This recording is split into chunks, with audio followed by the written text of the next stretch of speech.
home and personal life. We all have so much to manage, like cleaning, giving back, entertainment, vacation, and holidays. Again, we are planning for this stuff and taking care of this stuff so it gives us space to be free in it, so that we love being in our home and it doesn't feel like a weight, so that we are enjoying the holidays instead of being stressed in the holidays. And the entertainment and education, so that we are enjoying things in life that we want to do. And we are also pushing ourselves to grow and become that next best version of ourselves that we constantly can thrive to be in. So I am going to dive into each of these sections now and give you guys some tips that hopefully you can apply back to your life and be like, this is a game changer. Let's get started. So now we are going into the plans, or the home life, what I like to call the adulting aspect of the planner. So you will see a tab that's called plans in all of our planners. And it's going to go over home life maintenance, cleaning, giving back, entertainment, education, vacation, and holidays. So you will see home life is scheduling out once a year, winter, spring, summer, fall, basic things that you need to do to your home or your car. And you can also see areas that you can add specific things in. So then you go into cleaning. So weekly and daily tasks.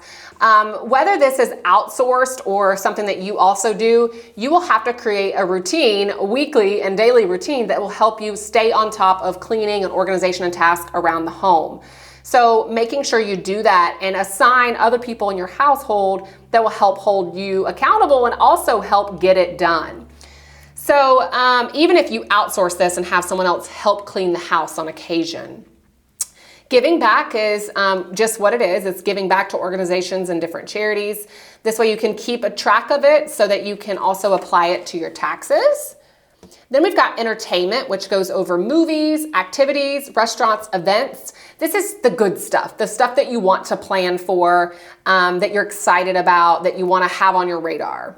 And then you have education, so growth, training, books, podcasts, networking. Where do you want to learn in your goals and in the season of your life? Where are you struggling? Is it mentally or emotionally? Is it in a business? Is it a system at home? Like, this is where you can make it a point to learn and to get yourself better and to push your own growth. That's why it's something that we have in our planner every single day, because we constantly need to be growing to push ourselves to be better.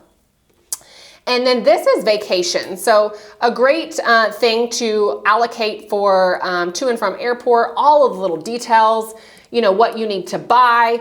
A lot of these pages too will have downloads if you need more pages of them. What you're packing, if you're arranging for your newspapers and mail to be stopped. Then you again have the holiday planning. Again, we are planning for these things so that we can enjoy them and it doesn't become stressful. Holidays for a lot of people are stressful. It's more money, more cost on food, more cost on gifts. So you plan for this and you budget for it in order for it to not be stressful and for you can be intentional. And again, you set realistic things that will work for you in your life. So that's the plan section. A couple other things that I wanted to mention in the plans. Every single month, you've got these mini goals. So again, we're not just setting goals once a month, we're looking back at them.